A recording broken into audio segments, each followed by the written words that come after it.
The golden stories में आपका स्वागत है। आइए सुनते हैं निर्मल वर्मा की लिखी कहानी जिंदगी यहाँ और वहाँ। और तब फोन की घंटी बजी और वह समझ गया यह वह है।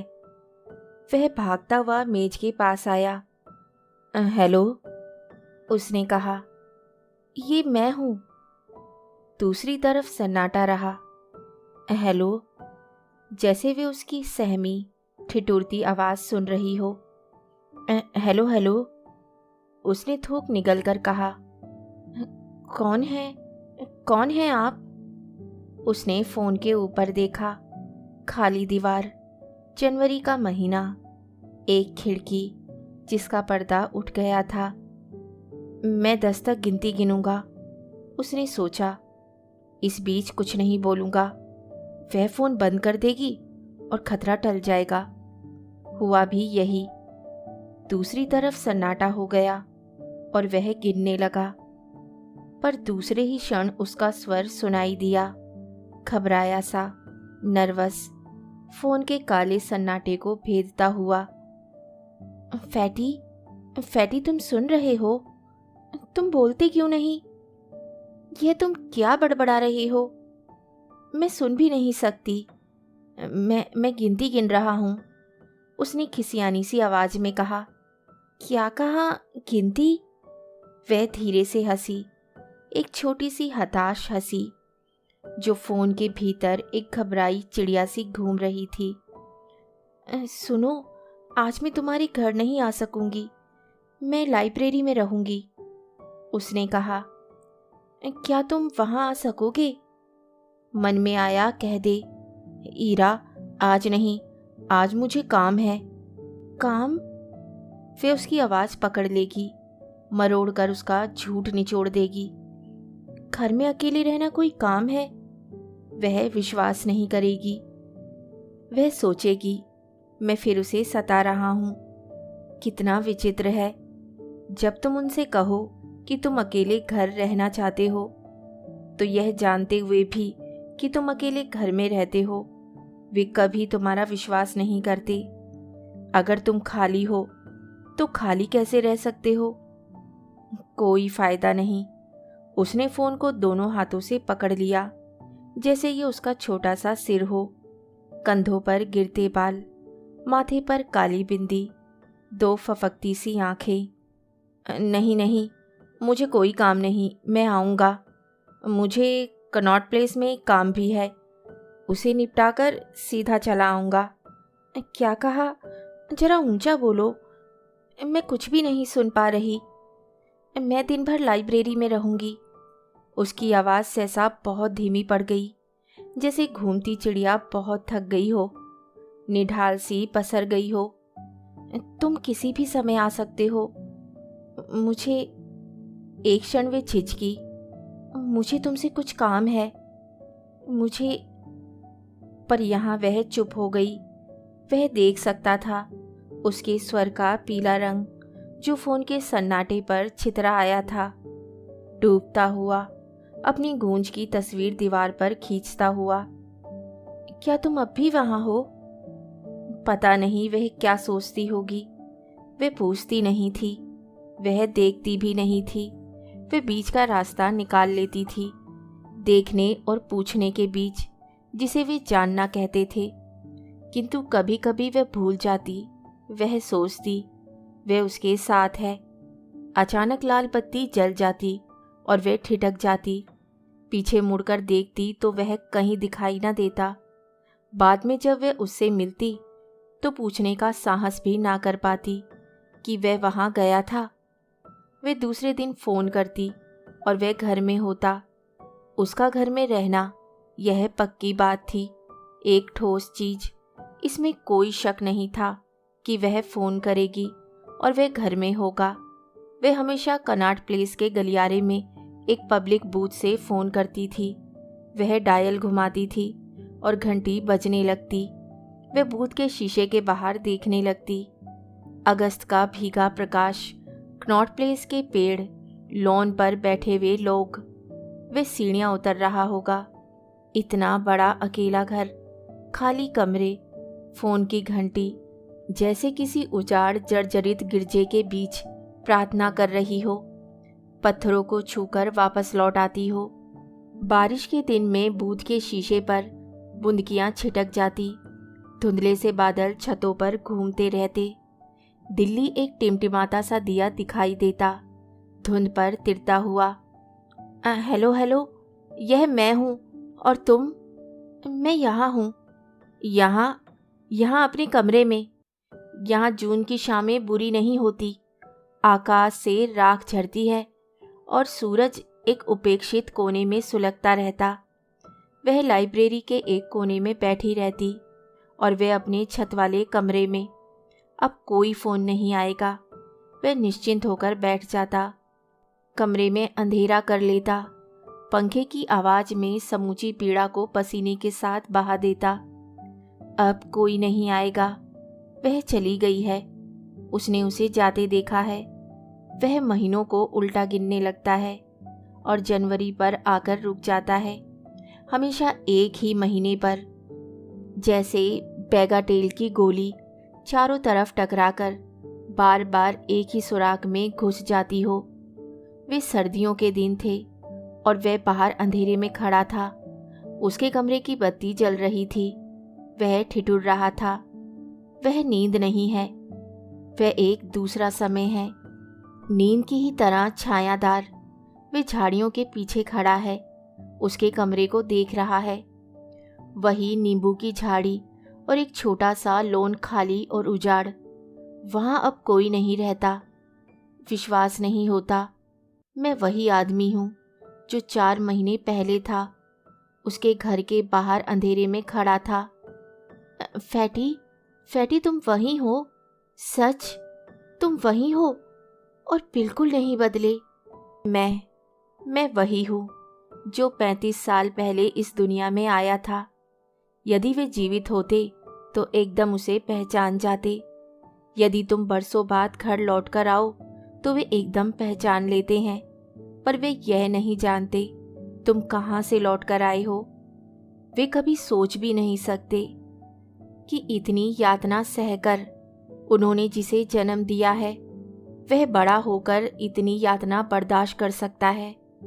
इसीलिए वे चले जाते हैं, अपने बच्चों से पहले ही उठ जाते हैं, खत्म हो जाते हैं, मर जाते हैं। और बच्चे, उन्हें कोई जल्दी नहीं, एक खाली मकान और अंतहीन समय। मैं उनमें हूँ, मैं बचा रह गया हूँ, मुझे कोई जल्दी नहीं। शुरू में ऐसा नहीं था, वह हमेशा जल्दी में रहता था। वह अब अकेला दिखाई देता है तो भी लगता है जैसे कोई उसके साथ है, एक कुत्ते की तरह उसके पीछे घिसटता जा रहा है। वह कभी अचानक बीच सड़क पर खड़ा हो जाता, जैसे उसने किसी को देख लिया हो।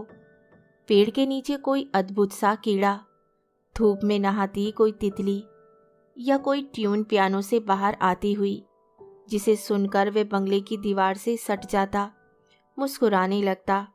और तब मुझे अजीब सा भ्रम होता कि वे उन अकेले लोगों में हैं जो अकेला होने पर भी सारी दुनिया साथ लेकर चलते हैं।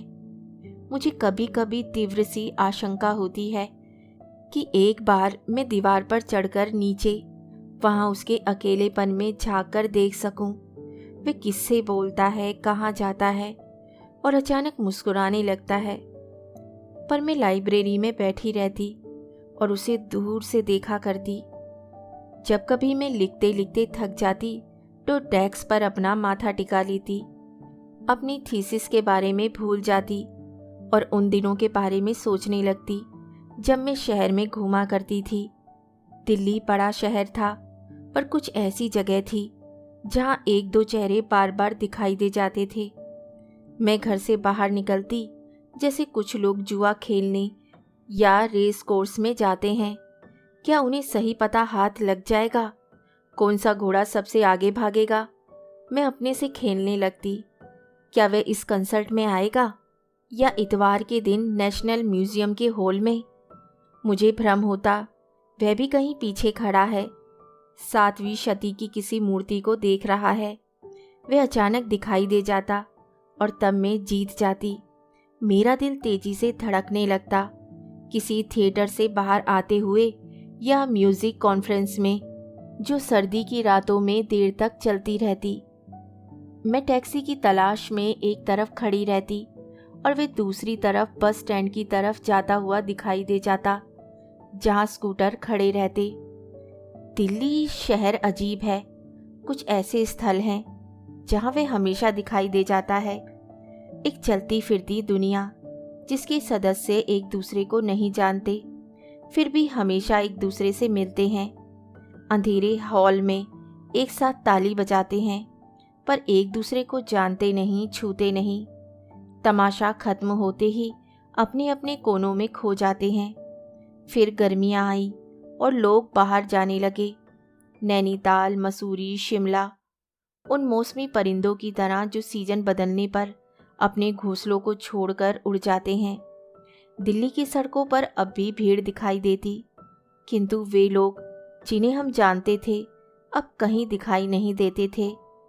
थिएटर के हॉल बंद हो जाते, म्यूजियम के गलियारे उजाड़ दिखाई देते, जैसे बाहर का समय भी भीतर की उन्नीदी कलाकृतियों की नींद में शामिल हो गया हो। एक दिन विचित्र घटना हुई। मैं लाइब्रेरी में बैठी थी, पिछली सीट पर, जहां रोशनदान की रोशनी सीधे डेस्क पर पड़ती थी। एक गोरैया रोशनदान के शीशे पर तिनके जमा कर रही थी और उसकी छाया सीधे मेरे नोट्स पर गिर रही थी। मुझे ये डिटेल अच्छी तरह याद है, क्योंकि अचानक मुझे लगा कि किसी ने आकर उस गोरैया को बीच में काट दिया हो और उसे अपनी ओट में छिपा लिया हो। मैंने सिर उठाया तो वह दिखाई दिया। यह पहला मौका था जब मैंने उसे पहली बार इतनी पास से देखा था। वह निश्चल खड़ा रहा, जैसे वे गलत रास्ते पर है और वापस मुड़ना चाहता है। क्या मैं आपको डिस्टर्ब कर रहा हूँ? मैंने सिर हिलाया और जल्दी से कागज समेट लिए, जैसे मैं उन्हें उसकी आंखों से बचा रही हूँ। पर उसकी आंखें मुझ पर थी और उनमें एक दूर का दिलासा था। मैं मुस्कुराने लगी। क्या कुछ काम है? मैंने पूछा। उसने एक मुड़ा तुड़ा कागज मेरे नोट्स की कॉपी पर रख दिया। मैं उसे देखते ही पहचान गई कि वह कोई स्टेटमेंट है, ओपन लेटर जैसी चीज, जिसे ईश्वर ही जानता है।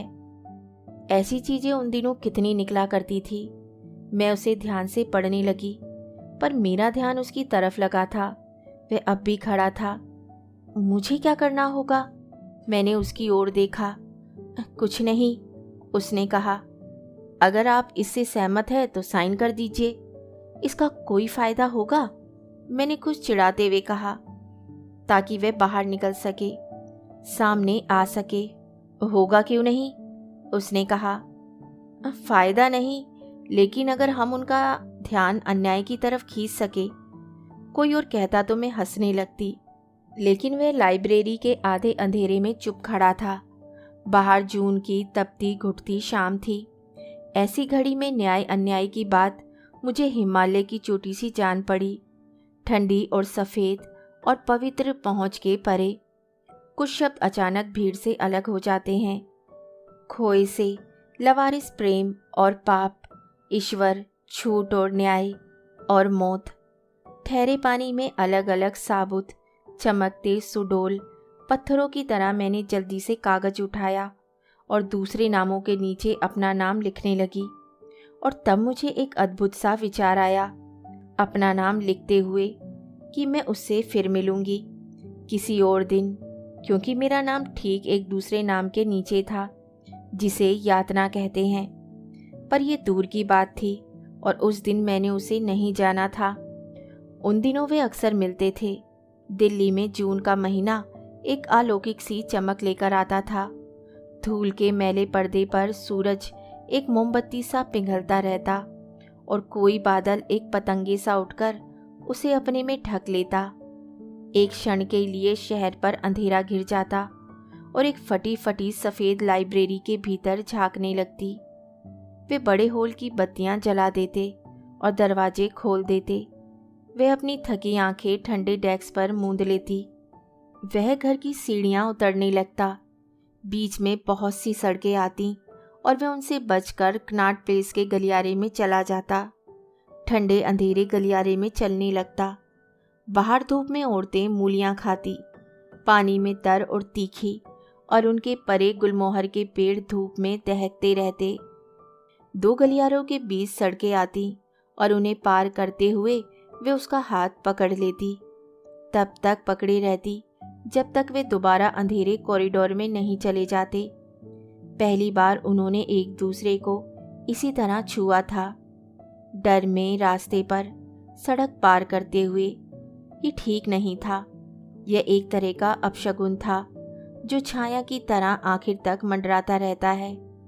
बाद में जब हम अकेले सड़क पार करते हैं तो खाली हाथ हवा में डोलता है, पुरानी छुअन की याद में, इस अपाहिज की तरह जिसे मौके बेमौके अपने कटे अंग की याद आ जाती है। ये एक छोटी सी मृत्यु है। लोग बहुत धीरे धीरे मरते हैं। मैं मरूंगा नहीं, फैटी ने सोचा, अभी नहीं। मेरे पिता 70 की उम्र में मरे थे और माँ भी कुछ वर्ष पहले तक जीवित थी। हमारे परिवार में लोग काफ़ी लंबी उम्र तक दुनिया को भोगते हैं। मरने के बाद भी वे जाते नहीं। वे यहाँ हैं।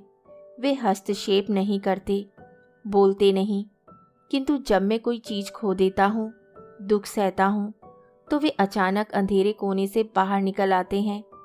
अपनी झोली में मेरे खोने और दुख को संभाल लेते हैं। वे मेरे जीवन में नहीं, पर मरने में जरूर साझा करने को तैयार रहते हैं। जैसे मेरे कानों में फुसफुसाकर कहते हों, डरो नहीं, तुम बेशक हमें भुला दो, हम तुम्हें नहीं भुला सकते। वे अंधेरे कॉरिडोर से बाहर निकल आया और उसकी आंखें चकाचौंध हो गईं। एक क्षण के लिए उसे कुछ दिखाई नहीं दिया। फिर धीरे से किसी ने उसका हाथ पकड़ा और कहा, do you need cheap air ticket to Nepal? Nepal? उसने आंखें खोली और हंसने लगा। वे बहुत महीने पीछे मुड़ गया जब वे साथ चल रहे थे। वे तुम्हें विदेशी समझते हैं, उसने कहा। मुझे देखकर नहीं, उसने कहा। जब तुम मेरे साथ नहीं होती तो ना मुझसे कोई डॉलर मांगता है, ना कोई नेपाल का टिकट बेचता है। मुझे देखकर वह हैरान हो जाती, शायद बहाना करती, या सचमुच हैरान हो जाती। अपने सिर का स्कार्फ उतारकर बालों को समेट लेती। वे काफ़ी ऊंचे कद की लड़की थी। ऐनक के पीछे आंखें डरी हुई उत्सुकता में भरी रहती। कंधे पर थैला लटकता रहता और उसमें एक नीली फाइल, लंबे फुल स्कैप कागज और लाइब्रेरी की किताबें ठुसी रहती। ईश्वर ही जानता है उस थैले में क्या क्या भरा रहता था। तुमने ले क्यों नहीं लिया? उसने हंसी में आंखें ऊपर उठाई। इतने सस्ते में नेपाल घूम सकते थे। सुनो, हम अगली गर्मियों में जा सकते हैं, उसने खुशी की रो में कहा। अगली गर्मियों में? उसके स्वर में हल्का सा विस्मय था। वे थीसिस के आखिरी दिन थे और वह ना सर्दियों के बारे में सोचती थी ना गर्मियों के। लाइब्रेरी से घर और घर से लाइब्रेरी, ये कितनी छोटी दुनिया थी और कितनी बड़ी। इनके बीच नेपाल एक स्वप्न सा जान पड़ता था। पर उस क्षण कनॉट प्लेस के अंधेरे कॉरिडोर में चलते हुए उसे अजीब सा सुख हुआ कि वह जा सकती है, इस दुनिया से वह बाहर निकल सकती है। सुख, क्या कोई ऐसी चीज है जिस पर उंगली रखकर कहा जा सके यह सुख है, यह तृप्ति है? फैटी एक खंबे के सहारे खड़ा हो गया। बाहर कनॉट प्लेस का फवारा दिवाली के अनार की तरह लग रहा था। तितीरी धूप में सफ़ेद फुहार ऊपर उठ रही थी, नीचे गिर रही थी। नहीं, सुख होता नहीं, सिर्फ याद किया जा सकता है। अपनी यातना में जब तुम्हें अचानक पता चलता है यह जून है, वह जनवरी था। तुमने सोचा था उसकी चले जाने के बाद तुम इस शहर में नहीं रहोगे, पर तुम जीवित हो और सांस ले रहे हो। आदमी की खाल कितनी पक्की होती है, सब कुछ बर्दाश्त कर लेती है। पानी में डूबकर एक कुत्ते की तरह बाहर आ जाती है, जो एक बारगी अपनी देह झिंझोड़कर सब कुछ झाड़ देता है। पानी का अंधेरा कितनी देर याद रह सकता है? वह स्टेट्समैन की बिल्डिंग के सामने चला आया। वह खड़ा हो गया। लाल बत्ती को हरी बत्ती में बदलने की प्रतीक्षा में। ऊपर तोतों का झुंड उड़ा जा रहा था। करजन रोड के पेड़ों से उड़कर मिंटो रोड के ब्रिज के ऊपर हवा में एक लहर की तरह उड़ता हुआ। एक बार ऊपर रेल जा रही थी और वे नीचे थे। वे नीचे बस में बैठे थे। ऊपर मिंटो रोड का पुल था। तुमने कुछ मांगा? उसने उत्सुकता से मेरी ओर देखा। इस वक्त तुम जो कुछ मांगोगे वह मिल जाएगा। मैं हंसने लगा। मुझे नहीं मालूम था वे इन चीजों में विश्वास करती है। जल्दी मांगो वरना रेल गुजर जाएगी। एक क्षण के लिए हम दोनों चुप बैठे रहे और बस पुल के बाहर निकल आई। वह बारिश की शाम थी और एक अवसन सा उजाला उसके चेहरे पर गिर रहा था। बोलो, तुमने क्या मांगा था? उसने मुझे देखा इतनी उदास आंखों से। मैंने मुंह मोड़ लिया और बस की खिड़की से बाहर देखने लगा। उस शाम मिंटो रोड ब्रिज के नीचे जब ऊपर रेल गुजर रही थी, उन दोनों ने एक ही इच्छा मांगी थी, एक दूसरे से अलग होने की। वे जितना ज़्यादा एक दूसरे को चाहते थे उतना ही एक दूसरे से छुटकारा पाने के लिए तड़पते थे। जैसे चाहना कोई पाप हो, कोई बुरा स्वप्न। और तब हरी बत्ती हुई और वे सड़क पार करने लगा और करजन रोड के पीले धूल में सने पेड़ों के नीचे चला आया। उनके नीचे चलते हुए उसे अचानक याद आया कि जीसस ने कहा था कि जिसके पास है उसे और भी दिया जाएगा और जिसके पास कुछ नहीं है उससे वह भी ले लिया जाएगा जो कुछ उसके पास है। पता नहीं इसका क्या मतलब था। मैं अभी जाऊंगा और उससे यही पूछूंगा। और तब मेरे भीतर एक बहुत धुंधली तस्वीर खिंच जाती है। वे लाइब्रेरी के एक कोने में बैठी होगी, अपनी रिसर्च की कॉपियों में डूबी हुई। वह सोच रही होगी, अब मैं नहीं आऊँगा। वे दोबारा फ़ोन करेगी और घर में कोई नहीं होगा। घर के सूने कमरों में फ़ोन की घंटी बेमतलब चीखती रहेगी क्योंकि मैं यहाँ हूँ, करजन रोड के पेड़ों के नीचे। ऊपर तोतों का झुंड शाम की धूप में मिंटो ब्रिज की तरफ जा रहा है, बाइबल का सिर्फ एक वाक्य दोहराता हुआ, जिसके पास है और जिसके पास नहीं है। वे एक खेल था, वे दोनों खेलते थे, खासकर उन दिनों जब वे बहुत थक जाती, लाइब्रेरी से सीधे आकर उसके कमरे में लेट जाती थी। वे अपने कमरे के दरवाजे खोल देता, नीचे के कमरों में सन्नाटा रहता और वे बंद रहते थे, सिर्फ छत खुली रहती। जून का अंधेरा छोटे छोटे टुकड़ों में आता था, हर टुकड़े पर ढेर से तारे बिछे रहते। वे उन्हें दरवाजे पर सरकता हुआ देखते रहते। वे एक खेल था, जादू और चमत्कार, जहाँ वे दोनों बिना एक शब्द भी बोले एक दूसरे की इच्छा भांप लेते थे। कुछ लोग इसे टेलीपैथी कहते हैं, जब दो अलग अलग व्यक्ति एक ही घड़ी में एक ही बात सोच लेते हैं। वे जब उसके कमरे में आते थे तो वे अंधेरे में आंखें मूंद कर लेट जाती थी, थकी और निढाल। वह हीटर पर पानी उबालने रख देता और फिर उसके पास आकर बैठ जाता। दोनों अंधेरे में एक दूसरे की सांसें सुनने लगते। सुनो, उसने सिर उठाकर कहा, मैंने कभी तुम्हारे फादर को नहीं देखा। तुम्हें मालूम नहीं वे मर गए?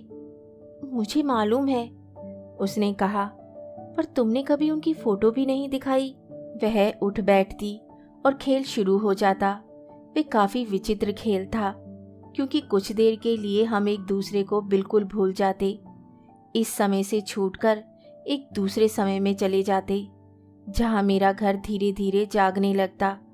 बंद कमरों के दरवाजे खुल जाते, जैसे वह एक म्यूजियम हो, मैं गाइड हूँ और वह चुपचाप आंखें फाड़ते हुए हर चीज को देखने लगती। मैं एक अलमारी खोलता, फिर दूसरी। पता नहीं वे फोटो कहाँ थी जो 30 साल पहले ली गई थी। उसे ढूंढते हुए दूसरी चीजें बाहर आ जाती। मैं उन्हें छिपाने की कोशिश करता और वे मेरा हाथ हटा देती। मुझे याद है, वह माँ की नथ बहुत ध्यान से देखा करती थी। मैं उससे नफरत करता था क्योंकि उसने माँ की समूची नाक छील डाली थी। अलमारी के दूसरे कोने में मेरे पिता के नकली दांत रखे थे। मैंने उन्हें संभाल कर रखा था। उसी गिलास में जिससे वे उन्हें उतार कर रखते थे।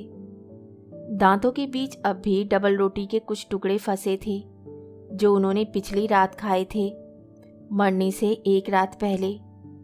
उसने पूछा। वह मेरे पीछे खड़ी थी। उसका हाथ मेरे कंधे पर था, जैसे वह मुझे बचाने की कोशिश कर रही हो, पर मैं बचाव के बाहर था। मैं बरसों से उस घर में अकेला रहा था। मैं उसके कोने कोने को जानता था। मुझे किसी बचाव की जरूरत नहीं थी। यह पलंग देखती हो, यह बिस्तर, उसने कहा। वे यहाँ लेटते थे। मैं ऊपर सोता था, वहाँ बरसाती में, जहाँ तुम आती हो। मैं उसके पीछे चलती गई। वे एक लंबा हॉल था। कोने में एक तिपाई रखी थी, पीछे कपड़ों के वार्डरोब। उसने खिड़की खोली और तब अचानक रोशनी का सैलाब भीतर चला आया, जैसे बरसों से बाहर जमा हो, भीतर आने की प्रतीक्षा में। रोशनी बिस्तर पर आ रही थी। एक उठा हुआ तकिया, 2 कंबल, बीच में एक गड्ढा, जैसे कोई वहां लेटा था, अभी अभी बाहर गया था। यह उनका बिस्तर था। मैंने उसकी ओर देखा और तब मेरा दिल जोर से धड़कने लगा। मुझे लगा जैसे मैंने किसी प्रेत को देखा है, कोने में खड़ा हुआ, मुस्कुराता हुआ। तब मुझे अचानक याद आया, वे सड़क पर चलता हुआ इसी तरह मुस्कुराता था, अपने आप अकेले में, जैसे उसने किसी अदृश्य चीज को देखा है।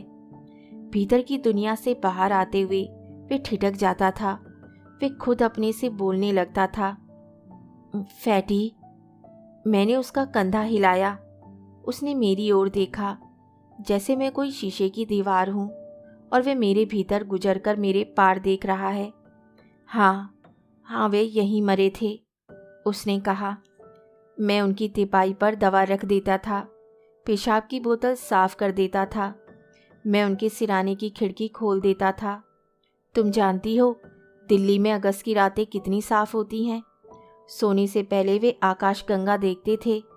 उन्हें कभी नींद की गोलियों की जरूरत महसूस नहीं हुई। वे कहते थे, तारों के बीच सफ़ेद लाइन पर चलते हुए मुझे नींद आ जाती है। मेरी तरफ हैरानी से मत देखो। वे सचमुच विचित्र आदमी थे। जब उन्हें पता चला कि मैं लिखता हूँ, तो एक दिन उन्होंने मुझे अपना रजिस्टर दिखाया, मरने से 2 दिन पहले। प्लीज़ टर्न टू पेज 97, उन्होंने कहा। वे अपने बच्चों से हमेशा अंग्रेजी में बोलते थे। मैंने रजिस्टर खोला तो 97वें पृष्ठ का सारा पन्ना खाली पड़ा था। सिर्फ ऊपर लिखा था, life here and hereafter, life here and thereafter. मैंने उनकी तरफ देखा तो वे मुस्कुराने लगे। यह टाइटल है, उन्होंने कहा। जब मैं बैठने लायक रहूंगा तो सब कुछ लिख डालूंगा। मैं बहुत कुछ उन जैसा हूँ। मेरी बड़ी बहन मुझसे कहती थी, मुझ में और बाबू के बीच एक बहुत पतला और महीन सा धागा है जो उनकी दुनिया को मुझसे अलग कर देता है। जिस दिन मैं वह धागा तोड़ दूंगा, मैं वही होऊंगा जहाँ वह है, बिल्कुल निर्दोष और पवित्र जगह में। बिट्टी, इधर देखो, ये फोटो है। अब तुम उन्हें देख सकती हो। इधर नहीं, उधर, खिड़की के पास आ जाओ। रोशनी में देखो। मेरी उम्र कोई 7 बरस की होगी। तुम हंसोगी, पर सच बात यह है, मैं दिन भर रोता रहा। मैंने सोचा मेरी अंतिम घड़ी आ पहुंची है।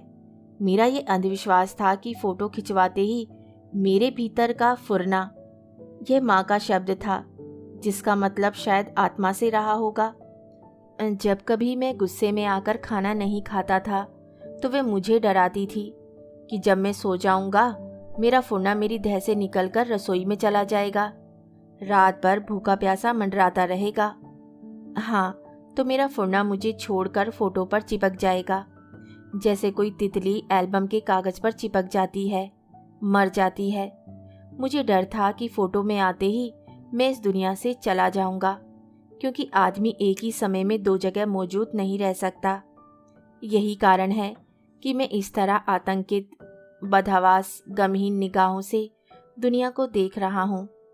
मेरी माँ कुर्सी पर बैठी है, बाबू पीछे खड़े हैं। मैं आगे हूँ न पीछे। दोनों से अलग अपना हाथ कुर्सी के हत्थे पर टिकाकर अपनी घातक नियति की तरफ घूर रहा हूँ। मोटे बच्चे यूं भी काफ़ी ट्रेजिक दिखाई देते हैं। उन्हीं दिनों का नाम आज भी चला आता है। तुम्हें याद है जब लाइब्रेरी में मैं पिटीशन लेकर आया था, तब तुमने सोचा था जैसे मैं कोई। वह नहीं सुन रही थी। वे खोई आंखों से इन 3 अद्भुत प्राणियों को देख रही थी जो 30 साल पहले की फोटो में सांस ले रहे थे। उसकी तरफ घूर रहे थे, जैसे पूछ रहे हों, कौन है ये अजनबी लड़की जो उनके घर में चली आई है, खिड़की की रोशनी में उनके अंधेरे को टोह रही है। Life here and here after. कौन सी जिंदगी, यहाँ वाली या वहाँ जहाँ वे है। जब मैं बत्ती जलाने के लिए उठने लगा तो उसने मेरा हाथ पकड़कर बिठा दिया। उसे कमरे में धीरे धीरे अंधेरा आना अच्छा लगता था।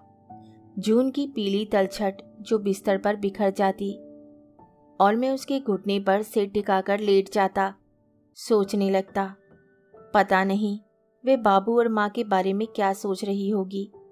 जब तुम किसी लड़की को बहुत चाहने लगते हो तब भीतर की पट्टियाँ खुल जाती हैं और तुम्हें डर लगा रहता है कि कहीं उसके मुंह से हंसी या हिकारत का शब्द ना निकल पड़े। एक उम्र के बाद तुम अपने माँ बाप को एक खुले जख्म की तरह भीतर लेकर चलते हो। अगर वे जीवित हों तो कोई बात नहीं, वे अपने को स्वयं बचा सकते हैं, पर अगर वे नहीं हैं तब कोई भी हथेली पर उनकी राख फूंक मारकर उड़ा सकता है। सुनो, उसने धीरे से कहा और तब उसका स्वर सुनकर मेरा दिल धड़कने लगा। मैं उसके स्वर को पहचानता था। जब उसे बहुत कड़वी, बहुत घातक बात कहनी होती थी, उसका स्वर अचानक बहुत कोमल हो जाता था। फैटी, उसने कहा, मुझे नहीं मालूम था तुम इतने बदल जाओगे। कैसे? मैंने कहा, फोटो में तुम बिल्कुल निर्दोष दिखाई देते हो। उसने यही शब्द कहा था, निर्दोष, जिसे सुनकर मुझे लगा जैसे मैं गंदगी में डूबा हूं। 30 साल से जमा होते पाप, झूठ और धोखा। मैं हंसने लगा। हीरा, ये फोटो 30 साल पहले की है। मैं तब 7 बरस का था। मुझे मालूम है, उसने कहा। तुम्हें कुछ भी नहीं मालूम। मेरी देह गुस्से और पसीने से थरथरा रही थी। उसने मेरा सिर अपने घुटनों से हटा दिया, अलग कर दिया, जैसे मुझे कोई छूत की बीमारी हो। इच्छा हुई उठकर कमरे की बत्ती जला दूं, एक बार उसकी आंखों से दोबारा अपने को देखूं। बैंक के जिस खाते में हमने अपना प्रेम जमा किया था, क्या उसमें से मैं एक पाई विश्वास नहीं भुना सकता? लेकिन मैं उठा नहीं। मैं अंधेरे में बैठा रहा। मुझे शक हुआ वे मुझे देख रही है। ऐसा कई बार होता है जब अंधेरे में तुम दूसरे को नहीं देख सकते, लेकिन यह पता चल जाता है कि वह तुम्हें देख रहा है, तोल रहा है, परख रहा है। तुम कुछ भी नहीं कर सकते। कोई दलील, कोई पैरवी, कोई बचाव तुम्हें नहीं बचा सकता। वह शायद समझ गई। उसने अंधेरे में हाथ उठाया और मेरा चेहरा टटोलने लगी। मैंने उसे बीच में ही पकड़ लिया। सुनो, उसने कहा, क्या तुम मुझे सचमुच चाहते हो? क्या मैं तुम पर भरोसा कर सकती हूँ? वे इतना हताश, इतना कातर, इतना संपूर्ण प्रश्न था कि मैंने जल्दी से उसका हाथ अपने चेहरे से हटा दिया, जैसे अचानक किसी ने मुझे रास्ते में पकड़कर दिन दहाड़े पूछा हो, फैटी, क्या तुम ईश्वर में विश्वास करते हो? एक पागल सा विचार आता है, अगर इसका कोई जवाब नहीं है तो तुम जी नहीं रहे हो। तुम बहुत साल पहले मर गए थे जब तुम्हारा फोटो खींचा गया था। तुम्हारा फुरना कहीं और है। तुम्हें यह भी नहीं मालूम तुमने उसे रास्ते में कहाँ गिरा दिया। मैंने अंधेरे में उसे पकड़ लिया, अपने पास घसीट लिया और हम दोनों बहुत देर उन डरे हुए बच्चों की तरह बैठे रहे जो रास्ता भूलकर फुटपाथ पर बैठ जाते हैं, प्रतीक्षा करते हैं कि शायद कोई हाथ पकड़कर घर पहुंचा आए। घर कहीं ना था। दुख था, बोझ था, जिसका कोई फल नहीं, जो एक दूसरे में टकराकर खत्म हो जाता है और हम उसे नहीं देखते जब तक आधा रिश्ता पानी में नहीं डूब जाता। तब हम घबरा जाते हैं, आतंकित से होकर पानी को उलीसते हैं पर फायदा कुछ भी नहीं है। जितना दुख हम बाहर निकालते हैं उससे कहीं ज़्यादा सुराग से भीतर चला आता है। फिर हम बार बार वहीं लौट आते हैं। मेरा एक कमरा, पिता का बिस्तर, माँ की खाली कुर्सी और जून का महीना।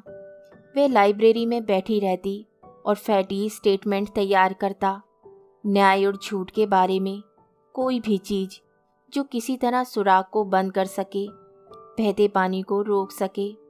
फिर जुलाई का महीना आया और मुझे पता चला सुख क्या होता है। कभी दिल्ली का आकाश देखा है? मेरा मतलब है जुलाई में टेलीफोन बूथ के शीशे के बाहर, जब बादलों के पीछे एक हल्का और पीला रोशनी का धब्बा दिखाई देता है। नहीं, दिखाई नहीं देता, सिर्फ आभास होता है। कोई चीज चमक रही है।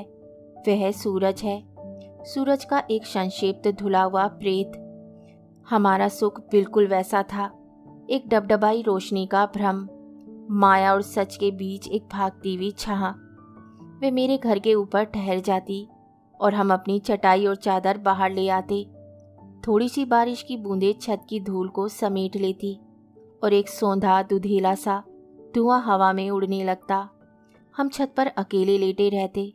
मुझे कोई खतरा नहीं था कि कोई हमारे सुख में दखल दे सकेगा, क्योंकि वे बरसों पहले मर गए थे और सब कमरे और अलमारियां और मकान की छत मेरे हवाले कर गए थे। भूख की चिंता नहीं थी। वे अपना टिफ़िन दान मेरे हीटर पर रख देती, अंडे की भुजिया, आलू, टोस्ट, और जब कभी उसकी माँ बहुत खुश होती तो पीले नमकीन चावल जिनमें मटर पड़े रहते। मेरे पास सूखी चीज़ें रहती थी, डबल रोटी, चीज़ और मछली के डिब्बे। कभी कभी मैं उसे हैरान कर देता जब मैं उसे ज़बरदस्ती बाहर छत पर बिठा देता, आंखों पर रुमाल बांध देता ताकि वे भीतर ना देख सके, और चीज़ का ऑमलेट बनाकर उसके सामने रख देता। वे खाने लगती, हैरान होकर मेरी ओर देखती, और मैं उसकी पट्टी उतार देता ताकि वे मुझे अच्छी तरह देख सके। किसने सिखलाया तुमको? उसने पूछा, जैसे ऑमलेट बनाना दुनिया का 8वां विस्मय हो। किसी ने नहीं, मैंने कहा। जब मैं बाहर था तो सब कुछ खुद बनाता था। तुम खुद बनाते थे? हाँ, क्यों? मुझे नहीं मालूम था इतनी मामूली सी बात उसे छू डालेगी। मैं कुछ भी नहीं बना सकती, उसने कहा और अपना सिर मेरे कंधे के नीचे टिका दिया। उसका सिर मेरे गले के नीचे था और मैं उसकी सिर्फ प्रोफाइल देख सकता था। आधा माथा, पलकों के बाल और खुले हुए होठ, जैसे बच्चे कुछ सोचते हुए मुंह खोल देते हैं। तुम सोचते हो अगर मैं बाहर जाऊं तो अपने पर रह सकती हूँ? बाहर कहाँ? कहीं भी। विदेश नहीं, लेकिन अपने घर के बाहर। क्या करोगी? मैंने धीरे से उसका सिर उठाया, उसकी आंखों को देखा जो मेरे चेहरे पर टिकी थी। क्या अपना घर छोड़ दोगी? सहसा उसकी देह सिकुड़ गई। यह भयानक क्षण होता है जब वे अपने में सिकुड़ जाती और मुझे कुछ भी पता नहीं चलता था कि वे क्या सोच रही है। जैसे उसकी देह मुझसे सटी हो, पर वे स्वयं मुझे छोड़कर चली गई हो, उन जानवरों की तरह जो खतरे की आहट पाते ही अपना रंग बदल लेते हैं। पेड़ या घास या पत्तों के बीच में वे भी पेड़ और घास और पत्ते बन जाते हैं और होते हुए भी कहीं दिखाई नहीं देते। ईरा, मैं उसे हिलाने लगता और वह लौट आती, हैरानी से चारों तरफ देखती, मानो तय नहीं कर पा रही हो कि वह कहाँ है, अपने घर में या मेरे कमरे की छत पर। वह कमरे के भीतर जाती पर बत्ती नहीं जलाती। कमरे में एक महीन रेत सा उजाला रेंगता रहता, जुलाई की रोशनी जो तारों से टपकती हुई भीतर तक चली आती। मैं बाहर से उसे देखता, एक स्वप्न नील सी सिलहट, उसका सिर दिखाई देता, मुंह में दबे क्लिप, कुर्सी पर किताबों के बीच उसकी जीन्स कुर्ता, कंधे का थैला, थैले में नीली फाइल जिसके कागज ऊपर निकलते रहते। अब लगता है वह जो जुलाई की एक शाम देखा था वह गलत है, धोखा, क्योंकि जब हम पीछे मुड़कर देखते हैं तो सब शामें एक स्मृति पर टंग जाती हैं और हमें भ्रम होता है कि वे जुलाई की एक शाम हुआ था। जबकि उसमें अगस्त और सितंबर और अक्टूबर की सब घड़ियां शामिल हैं, एक प्राचीन फासिल की तरह जो ऊपर से सिर्फ एक पत्थर सा दिखाई देता है, किंतु जिसमें बीती हुई सदियों की तमाम हड्डियां परत दर परत जमा होती जाती हैं। वे बत्ती जला देती और दरवाजे के बाहर झांकने लगती। फैटी, मैं चुप रहता और छत के अंधेरे कोने में खड़ा रहता। फैटी, वे दोबारा बुलाती और कोई उत्तर ना पाकर बाहर आ जाती। इधर उधर देखती और फिर पानी की टंकी के सामने आकर खड़ी होती, नल की टूटी खोल देती और अपने कुर्ते की बाहों को मोड़कर मुंह धोने लगती। मैं देखता कैसे पानी उसके चेहरे पर बहता हुआ उसकी नाक की टिप पर एक बूंद की चमक में स्थिर हो जाता, जैसे वह कोई अटका हुआ आंसू हो, और वह चौंक कर पीछे देखती। मेरे तपते होठ उसके गीले चेहरे की ठंडक को सोखने लगते। दुख में कोई डर नहीं होता, किंतु जिसे हम सुख कहते हैं वह हमेशा डरों से घिरा आता है। वह जाने की घड़ी होती और हालांकि हम दोनों एक शहर में रहते थे, जाने से पहले लगता जैसे हमें कोई चीथड़ों में फाड़ रहा है, तार तार कर रहा है। मैं ताला चाबी ढूंढने लगता और वे खाली टिफिन अपने झोले में डाल देती जहाँ उसकी थीसिस के नोट्स उघड़े रहते। फैटी, उसने कहा, तुम बैठे रहो, मैं चली जाऊंगी। अभी कुछ भी देर नहीं हुई। देर? तुम जानती हो क्या वजह है? मैं एक हाथ में उसका थैला उठाता और दूसरे हाथ में टॉर्च जलाकर जीना उतरने लगता। दीवार पर उसकी दुबली क्षीण सी छाया मेरा पीछा करती, बीच की मंजिल पर ठिठक जाती। सारा घर खाली। वे एक एक कमरे को जानती थी। मैंने उसे एक गाइड की तरह सब कुछ दिखाया था। वह कमरा जहाँ बड़ी बहन शादी से पहले रहती थी, दाईं तरफ वह कमरा जहाँ बाबू मरे थे, पीछे वाली खिड़की जहाँ से आकाशगंगा दिखाई देती थी, और वह कुर्सी खाली और फटीचर, एक आर्म चेयर। वह सीढ़ियों पर खड़ी थी, सफ़ेद और स्तब्ध। बरामदे की रोशनी उसके बालों पर गिर रही थी। वह हमेशा बाहर जाते हुए उस कुर्सी को देखा करती थी जो बीच छज्जे पर पड़ी रहती थी। तुम्हें याद है? वे धीमे स्वर में पूछती। हाँ, मैं कहता। मैं यहीं खड़ा था, वे इसी कुर्सी पर बैठी थी। उनके अंतिम शब्द क्या थे? कौन से अंतिम शब्द? मैंने उसकी ओर देखा।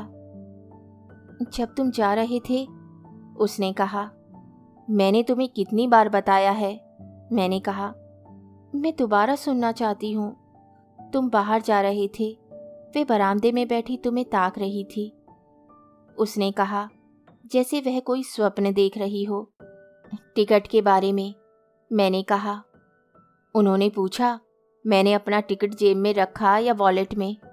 उन्हें हमेशा ये डर लगा रहता था कि मैं अपना टिकट खो दूंगा। एक क्षण वे खाली कुर्सी को देखती रही। और तुमने उन्हें खो दिया? वे बहुत बूढ़ी थी, मैंने कहा। उन्हें कुछ भी याद नहीं रहता था। फैटी, उसका स्वर थरथरा सा गया। वे अकेले घर में मरी थी। मैंने उसकी ओर देखा। आंखें एक विस्मयकारी आतंक में खुली थी।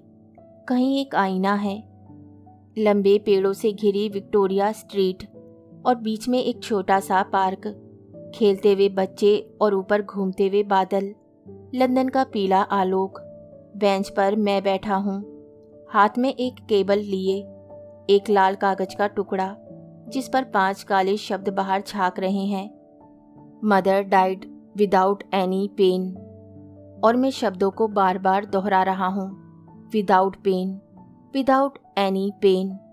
उस तिब्बती भिक्षुक की तरह जो प्रार्थना का पहिया घुमाता हुआ एक ऐसे दाने पर पहुंच जाता है जहां कोई सत्य है, कोई ईश्वर, कोई शून्यतम सूनापन, एक विस्मय लोक, वंडरलैंड, जिसके भीतर एलिस ने झांका होगा, देखा होगा। कोई दरवाजा दूसरी दुनिया को जाता है। अकेले में, हाँ अकेले में, मैंने कहा, लेकिन बिना किसी कष्ट के, विदाउट एनी पेन। उन्हें आखिरी वक्त कोई दुख नहीं था। ईरा, उनके आखिरी दिन अकेले में बीते, पर सुख में बीते। और तब मुझे लगा वह रो रही है, थर-थर कांप रही है। मैं उसे छूने के लिए आगे बढ़ता और वह मुझे ठेल देती। दीवार से सटकर त्रस्त निगाहों से मुझे देखने लगती, अजीब नफरत में। नफरत भी साधारण नहीं, बल्कि ऐसी जिसमें एक ठंडा पथरीला तिरस्कार छिपा रहता। तुम यहाँ क्या कर रहे हो फैटी? वे धीरे से कहती। तुम ये घर क्यों नहीं बेच देते? वह कहती, ये तुम्हारे पिता का घर है और तुम इससे जोंक की तरह चिपके हो। वे धीरे धीरे उस फोड़े के आसपास नाखून घुमाने लगती जिसमें टीस का घर था, एक पीली फूली हुई गुठली जिसे वे निचोड़ने लगती। चाहते क्यों नहीं? इसलिए कि तुम यहाँ सुरक्षित हो। आंसुओं के बीच हंसने लगती, पुचकारने लगती। Oh fatty, dear fatty, dear dear fatty. अब वे सीधा उसकी सुई तले होता, एक अधमरा जीव जिसका धड़ कुचल जाता है, किंतु पूंछ दीवार पर अपने को पटकती रहती है। उसकी पीड़ा दुबक कर किसी कोने में भाग जाती। अलमारी में रखे बाबू के दांत, माँ की नथ, वे उनके पीछे छिप जाता। पोइट्री की किताबें, स्टेटमेंट, रिकॉर्ड। अपने को बचाने के लिए उसने कितनी चीजें जमा कर रखी थी, किंतु वह उसे लकड़ी से बाहर निकालती, जैसे हम छिपकली किसी छुचंदर को अंधेरे सुरक्षित कोने से बाहर निकालते हैं। दुनिया के क्रूर उजाले में दीवार के एक कोने से दूसरे कोने में भागते हुए, तिल मिलाते हुए, हाफते हुए वे बाहर आ गई। बाहर, जहाँ जुलाई का अंधेरा दिल्ली की छतों पर अटका था। वे स्कूटर लेती और उसके घर से दूर भागने लगती।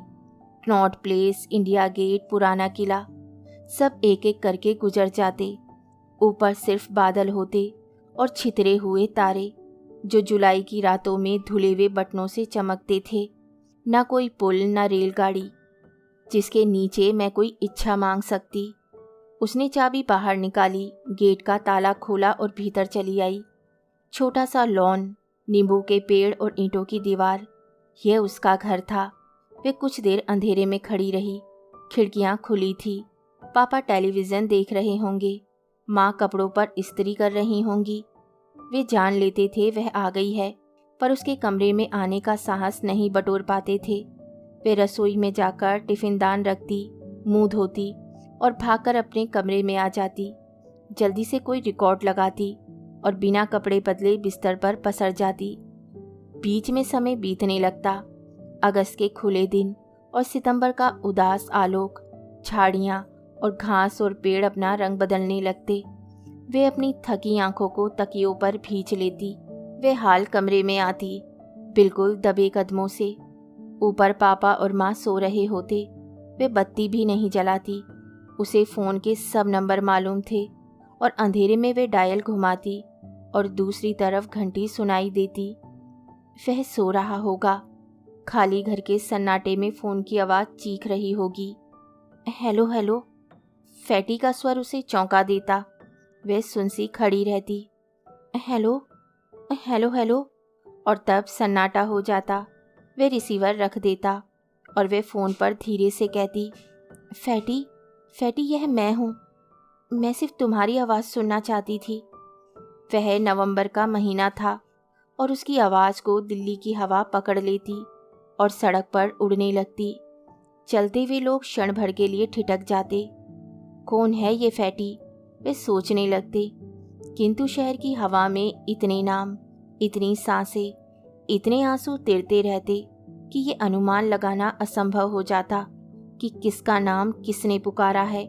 और वे सिर हिलाकर आगे बढ़ जाते, भूल जाते, भीड़ में खो जाते, लेकिन वे कभी नहीं भूल पाती। यह मेरा भेद है, वे सोचती, मेरा सबसे बड़ा भेद, रहस्य।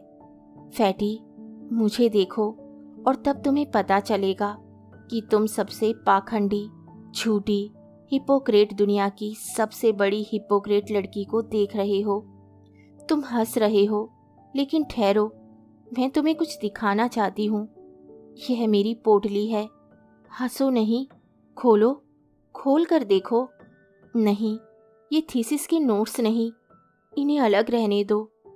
ये पोइट्री की पतली पेंगुइन किताबें नहीं, पैसेयो, अन्ना, अखमतोवा, नेरूदा। नहीं नहीं, ये नहीं, ये कागज, ये नोट्स, ये सनेट्स नहीं। फिर क्या? सुनो, तुम्हारे घर से जब मैं अपने घर लौटती हूँ तो बहुत देर तक मैं नीचे लॉन में खड़ी रहती हूँ। अंधेरे में ऊपर देखती हूँ, पीली ईंटों की दीवार, हरी खिड़कियाँ, खिड़कियों पर झूलती लताएं, पूरा एक बंगला, एक मकान। जानते हो, वे इसे मेरे लिए छोड़ जाएंगे।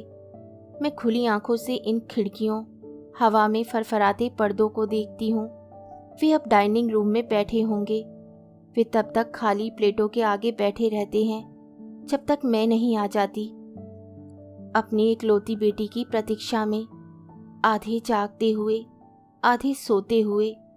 फैटी, जैसे तुम अपने माँ बाप के बारे में सोचते हो, वे मेरे बारे में सोचते हैं। एक दिन जब वे नहीं रहेंगे, मैं उनकी वसीयत से बाहर आऊंगी, एक सांप की तरह जो समूची जायदाद, घर, कोठी, गहने जेवर पर फन फैलाता है और उन्हें अपने भीतर डस लेता है। एक कीड़ा जो जिंदगी भर उनके खून से चिपका रहता है और उनके मरने पर एक कोने में जाकर उनकी हड्डियों को कुतरता है जब तक वे बिल्कुल साफ नहीं हो जाती, जिस पर खून और मांस का निशान भी नहीं दिखाई देता। इन पर बैठकर एक दिन मैं उन लोगों में मिल जाऊंगी जो हर जगह हैं। तुमने उन्हें देखा नहीं, नैनीताल और मसूरी की सड़कों पर घोड़ों पर दौड़ते हुए, दोपहर के समय अपनी ऊबी आंखों से समय कुतरते हुए। वे अलग अलग वेशों में आते हैं, दिल्ली की सड़कों पर गरीबों की चर्चा करते हुए। वे वल्गर नहीं हैं, वे बोल रहे हैं, लिख रहे हैं, पेंट कर रहे हैं। मैं उनमें हूँ, मैं अलग नहीं हूँ। वे कितनी साफ, कितनी निर्दोष, कितनी चमकदार हड्डियों पर बैठे हैं। फैटी, मैं उनमें हूँ, उनसे अलग नहीं हूँ।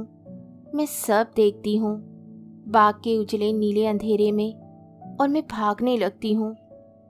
फैटी, मैं चीखती हूँ, मैं भागते हुए गेट के पास आती हूँ, पर गेट का ताला बंद है और तुम बाहर सड़क पर हो, अपने घर लौट रहे हो।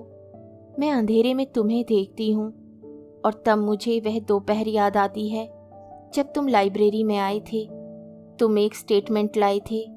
मैं तुम्हें अक्सर दिल्ली की सड़कों पर देखा करती थी, पेड़ों के नीचे, घास पर बैठे उस कंसर्ट में जिनमें यहूदी मेनूहीन पहली बार हिंदुस्तान आए थे। मैं तुम्हें देखा करती थी और सोचती थी, नहीं, सोचती कुछ नहीं थी, हैरान सी होती थी। कैसे कुछ लोग दूसरों की मुक्ति के लिए घूमते हैं। वे असाधारण लोग होते होंगे, Paramhansa, Mother Teresa, Martin Luther king.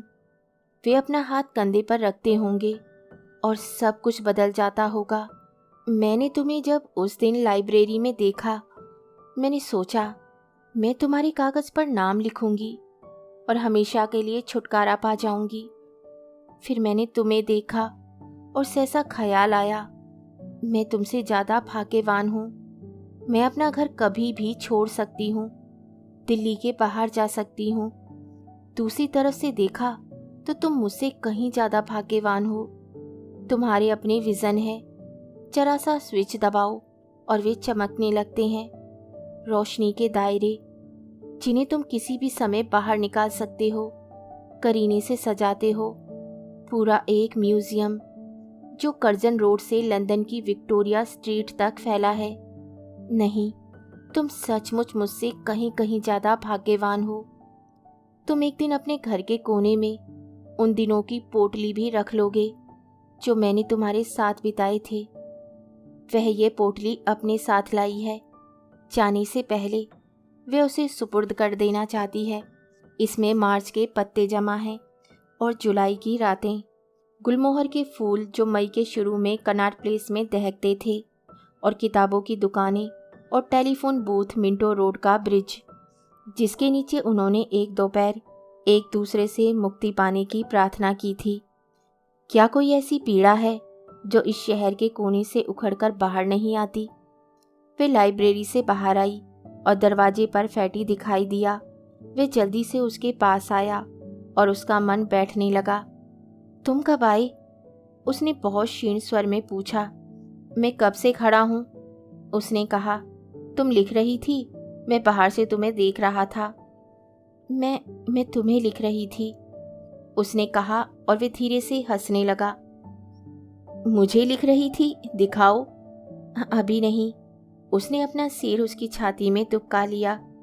उससे उसको बहुत शांति मिलती थी, जैसे दिन भर की थकी मांदी चिड़िया अपने घोंसले में दुबक जाती है। क्या लिख रही थी? उसने उसके बालों पर अपना मुंह रख दिया। एक भेद, उसने कहा।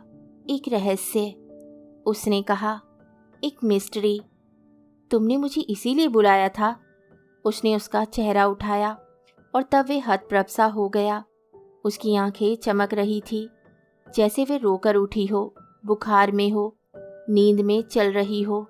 ईरा, उसने कहा। इश्श, उसने उसके मुंह पर अपना हाथ रख दिया। चलो, उसने कहा। वे हमें देख रहे हैं। वे बाहर चले आए। कर्जन रोड की बत्तियां जनवरी की धुंध में जुगनुओं से टिमटिमा रही थी। फैटी ने उसका थैला अपने कंधे पर लटका लिया। वे ध्यान से उसे देखने लगी, जैसे पहली बार उसे देखा था। छोटे पैरों में पेशावरी चप्पल, काली कॉर्डरॉय की पैंट, लंबा ढीला ब्राउन स्वेटर जो हमेशा नीचे से फट जाता था और वे उसे काले धागे से सी देती थी। स्कूटर लोगी? उसने पूछा। नहीं नहीं, पैदल चलेंगे। मैं तुमसे कुछ कहना चाहती हूँ। ईरा, क्या बात है? वे बीच सड़क पर ठिठक गया। वह चलती गई। सिर पर बंधा एक स्कार्फ, स्लेटी रंग का कुर्ता, माथे पर काली बिंदी। वह अपने भीतर की धड़कनों को समेट लेती है, जैसे कोई तैराक कूदने से पहले अपनी समूची देह को बटोर लेता है। यह क्षण है, उसने सोचा। यह मौका है। मैं अभी नहीं कूदी तो जिंदगी भर किनारे पर खड़ी रहूंगी। फैटी, उसने एक कदम आगे बढ़ाया, फिर दूसरा, फिर उसका स्वेटर पकड़ लिया। वह आगे बढ़ी और आंखें मूंद ली। अब वह हवा में थी। अब वह कूद रही थी।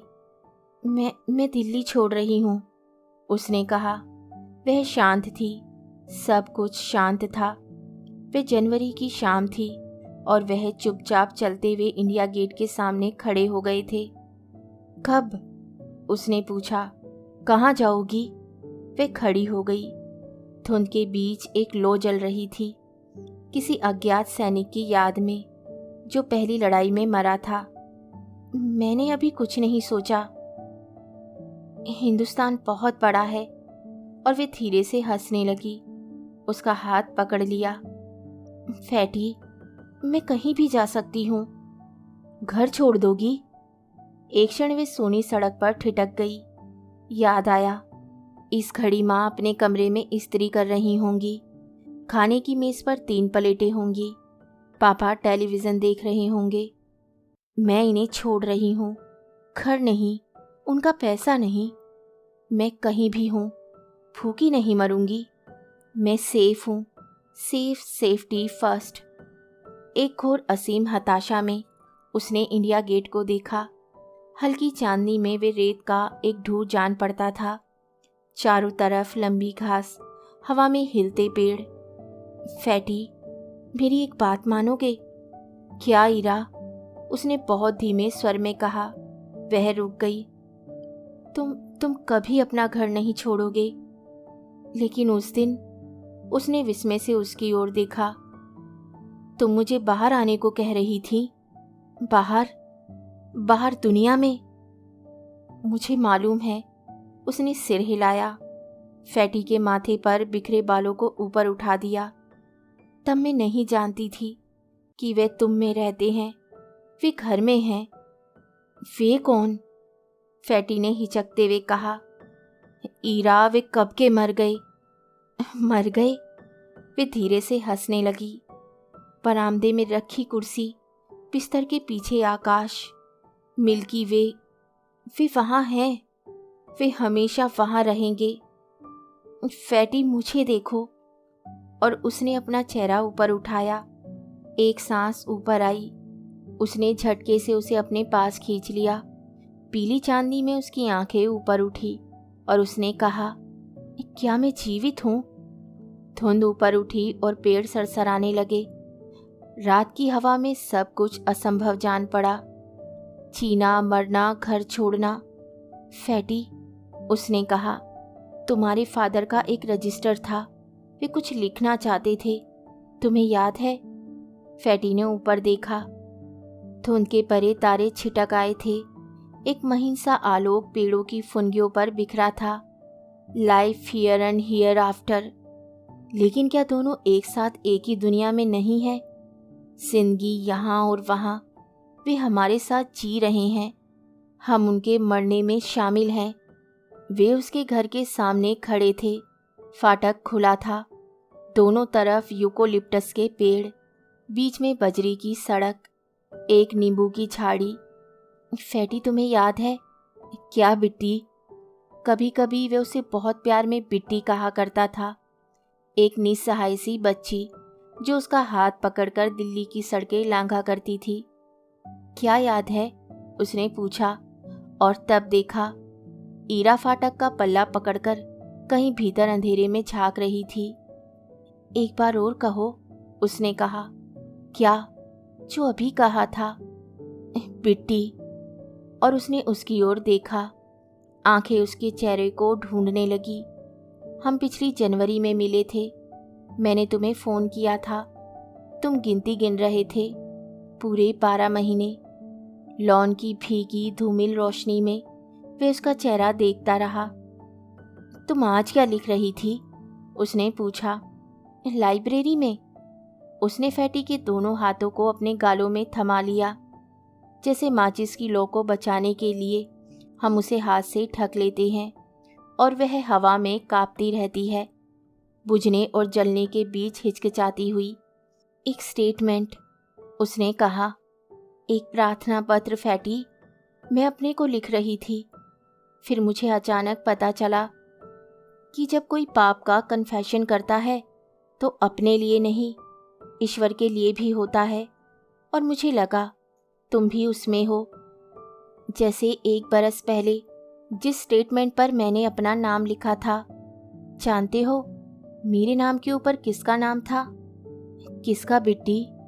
यातना का। उसने धीरे से कहा। जब तुम बाहर जाने लगे तो मैंने सोचा मैं तुमसे फिर मिलूंगी। अंधेरे में चाबियों की खनखनाहट हुई और वे दोनों अलग हो गए। लालटेन की रोशनी में चौकीदार का चेहरा दिखाई दिया। बीबी जी, गेट बंद करना होगा, उसने कहा और स्नेहपूर्ण नज़र से फैटी को देखा। वे इन दोनों को अरसे से देखता आया है। फैटी ने उसका थैला कंधों से उतारा। थैला जिसमें हमेशा थीसिस की फाइलें, किताबें और सबसे नीचे कटोरदान दबा रहता था। तुम आओगे? उसने चौकीदार से अपनी आवाज़ छिपाते हुए कहा। मैं तुम्हें देखूंगी। गेट बंद हुआ तो भी वह खड़ा रहा। बजरी की सड़क पर उसकी चप्पलों की चरमराहट सुनता रहा। फिर वह भागने लगा। बंगले के अहाते के बाहर एक छोटी लेन थी। वहां से उसका कमरा दिखाई देता था। टेरेस पर एक रोशनी का द्वीप। घर लौटने से पहले वे हमेशा उसे देखा करता था। बहुत बरसों बाद वे मकान खाली हो गया। अब वहाँ कोई और लोग रहते हैं, किंतु फैटी जब भी वहाँ से निकलता एक क्षण के लिए अंधेरी लेन पर खड़ा हो जाता, जैसे मुद्दत पहले खड़ा हो जाता था। वही हवा में झूमते यूकोलिप्टस के पेड़, नींबू की झाड़ी, लॉन के ऊपर उसका कमरा। वह प्रतीक्षा करता। अब वह आई होगी, कमरे की बत्ती जलाई होगी, कोई रिकॉर्ड लगाकर बिस्तर पर लेट गई होगी। एक अलौकिक सी आवाज़ ईंटों की दीवार से कांच के टुकड़ों पर फिसलती, छिलती हुई उसके पास आती थी, उसे लिपट जाती थी, धीरे से फुसफुसाती थी। फैटी, फैटी, मैं यहाँ हूँ, यहाँ, मैं यहाँ हूँ। कहानी सुनने के लिए धन्यवाद। तो इसी के साथ मैं आपसे विदा लेती हूँ। और कल फिर मिलती हूँ एक नई कहानी के साथ।